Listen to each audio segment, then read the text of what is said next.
తెలంగాణ రాష్ట్ర ప్రభుత్వం కోటి మంది మహిళలను కోటీశ్వరులను చేయడమే లక్ష్యంగా పెట్టుకుంది. మహిళల ఆర్థిక సాధికారతను మరింత బలోపేతం చేయడానికి ఒక వినూత్న కార్యక్రమాన్ని ప్రారంభించనుంది. ముఖ్యమంత్రి రేవంత్ రెడ్డి ఆదేశాల మేరకు రాష్ట్రంలోని మహిళా స్వయం సహాయక సంఘాలను ఆర్థికంగా బలపరచాలనే లక్ష్యంతో మహిళా శక్తి సూపర్ బజార్లను ఏర్పాటు చేయాలని నిర్ణయించింది.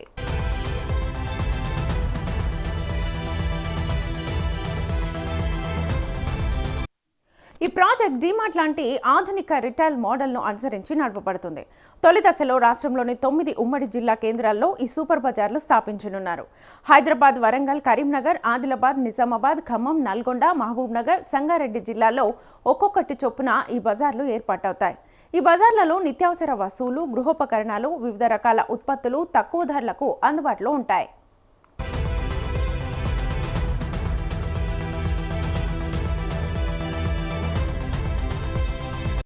ఈ సూపర్ బజార్ల ద్వారా సాధారణ ప్రజలకు మేలు చేయడంతో పాటు మహిళలకు స్థిరమైన ఉపాధి అవకాశాలు కల్పించబడతాయి. పేదరిక నిర్మూలన సంస్థ CEO దివ్య దేవరాజ నేతృత్వంలో జరిగిన ఉన్నతస్థాయి సమీక్షలో ఈ నిర్ణయాలు తీసుకోబడ్డాయి. సూపర్ బజార్ల నిర్మాణానికి సుమారు 5,000 గజాల స్థలం అవసరమని అంచనా వేశారు. జనాభా సాంద్రత ఎక్కువగా ఉన్న ప్రాంతాల్లో ప్రభుత్వ భూములను సేకరించి త్వరగా నిర్మాణం పూర్తి చేయాలని జిల్లా కలెక్టర్స్కి సూచించారు.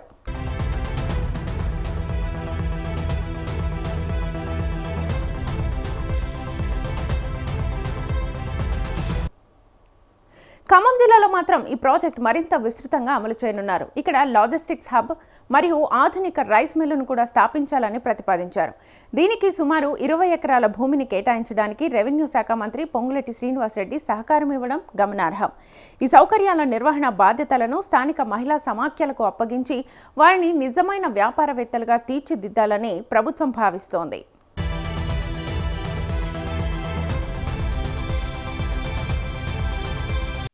ఈ కార్యక్రమం ద్వారా రాష్ట్రంలోని లక్షలాది మహిళలు స్వయం సమృద్ధి సాధించడం జరుగుతోంది.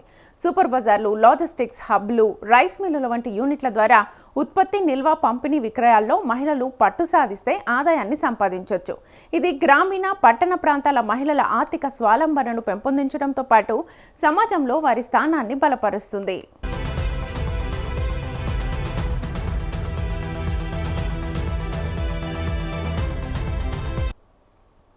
భవిష్యత్తులో రాష్ట్ర వ్యాప్తంగా ఈ మోడల్ను విస్తరించాలని ప్రభుత్వం యోచిస్తోంది.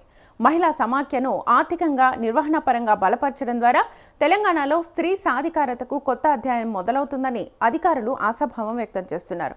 ఈ ప్రాజెక్టు విజయవంతమైతే దేశంలోనే మహిళా సాధికారతకు తెలంగాణ రాష్ట్రం ఒక మంచి మార్గదర్శకంగా నిలుస్తుంది.